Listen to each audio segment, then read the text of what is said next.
And we're continuing with the 13th chapter of the third book of A Tale of Two Cities. The name of the chapter is 52, which refers to the number of prisoners that are being executed. The name of the book is The Track of a Storm. Darnay has switched places with Sidney Carton, who is now meeting several of the other prisoners who all recognize him as being Evremond. Now he's meeting the seamstress that was talked about at the beginning of the chapter. "Citizen Evremond," she said, touching him with her cold hand, "I am a poor little seamstress who was with you in the force." He murmured for answer, "True, I forgot what you were accused of." "Plots, though the just heaven knows I am innocent of any." "Is it likely? Who would think of plotting with a poor, weak little creature like me?" The forlorn smile with which she said it so touched him that tears started from his eyes. "I am not afraid to die, Citizen Evremond, but I have done nothing. I am not unwilling to die if the Republic, which is to do so much good to us poor, will profit by my death. But I do not know how that can be, Citizen Evremond, such a poor, weak little creature." As the last thing on earth that his heart was warm and softened to, it warmed and softened to this pitiable girl. "I heard you were released, Citizen Evremond. I hoped it was true." "I was, but I was again taken and condemned." "If I may ride with you, Citizen Evremond, will you let me hold your hand? I am not afraid, but I am little and weak. It will give me more courage." As the patient eyes were lifted to his face, he saw a sudden doubt in them, and then astonishment. He pressed the work-worn, hunger-worn young fingers and touched his lips. "Are you dying for him?" she whispered. "And his wife and child. Hush, yes." "Oh, will you let me hold your brave hand, stranger?" "Hush, yes, my poor sister, to the last." The same shadows that are falling on the prison are falling in that same hour of the early afternoon, on the barrier with the crowd about it, when a coach going out of Paris drives up to be examined. "Who goes here? Whom have we within? Papers?" The papers are handed out and read. "Alexander Manette, physician, French, which is he?" "This is he," this helpless and articulately murmuring, wandering old man pointed out. "Apparently the citizen doctor is not in his right mind. The revolution fever will have been too much for him." "Greatly too much for him." "Ha! Many suffer with it." "Lucy, his daughter, French, which is she?" "This is she." "Apparently it must be. Lucy, the wife of Evremond, is it not?" "It is." "Ha! Evremond has an assignation elsewhere, Lucy. Her child, English, this is she and no other." "Kiss me, child of Evremond. Now thou hast kissed a good Republican. Something new in thy family, remember it. Sidney Carton, advocate, English, which is he?" "He lies here in the corner of the carriage." He, too, was pointed out. "Apparently the English advocate is in a swoon. It is hoped he will recover in the fresher air.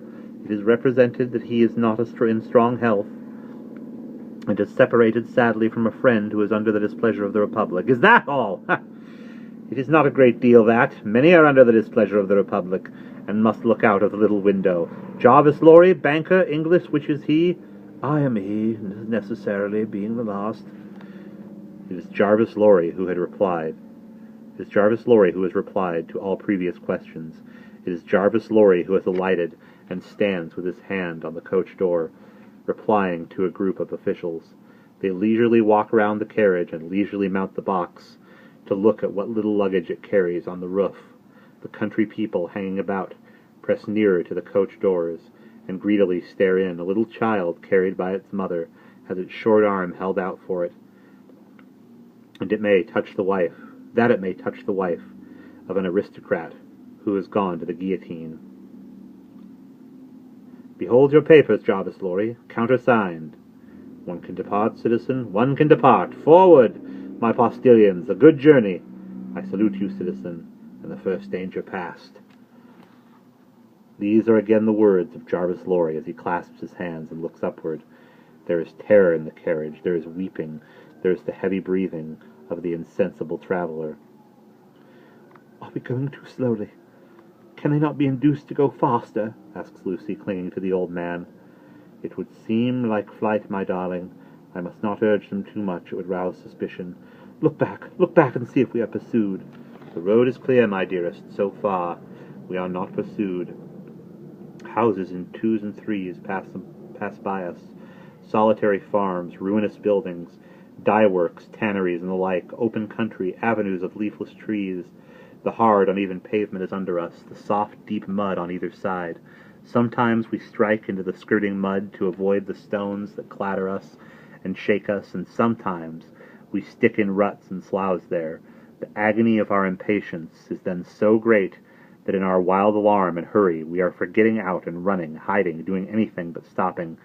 Out in the open country, in again among the ruinous buildings, solitary farms, dye works, tanneries, and the like, cottages in twos and threes, avenues of leafless trees.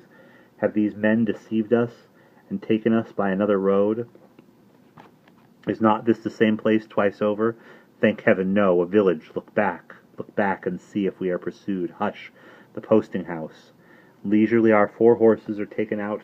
Leisurely the coach stands in the little street, bereft of houses, with no likelihood upon it of ever moving again. Leisurely the new horses come into visible existence. One by one, leisurely, the new postilions follow, sucking and plating the lashes of their whips.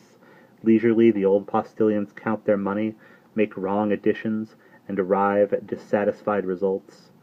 All the time our overfraught hearts are beating at a rate that would far outstrip the fastest gallop of the fastest horses ever foaled. At length the new postilions are in their saddles, and the old are left behind. We are through the village, up the hill and down the hill, and on the low watery ground. Suddenly the postilions exchange speech with animated gesticulation, and the horses are pulled up, almost on their haunches. We are pursued. "Ho! Within the carriage there! Speak then!" "What is it?" asks Mr. Lorry, looking out a window. "How many did they say?" "I do not understand you." "At the last post, how many to the guillotine today?" 52. "I said so, a brave number. My fellow citizen here would have it 42. 10 more heads are worth having. The guillotine goes handsomely. I love it. Hi! Forward! Whoop, then!" The night comes on dark. He moves more. He is beginning to revive, and to speak intelligibly. He thinks they are still together. He asks him by his name what he has in his hand. "Oh, pity us, kind heaven, and help us. Look out, and see if we are pursued. The wind is rushing after us, the clouds are flying after us, the moon is plunging after us, and the whole wild night is in pursuit of us. But so far we are pursued by nothing else." And that is the end of chapter 13.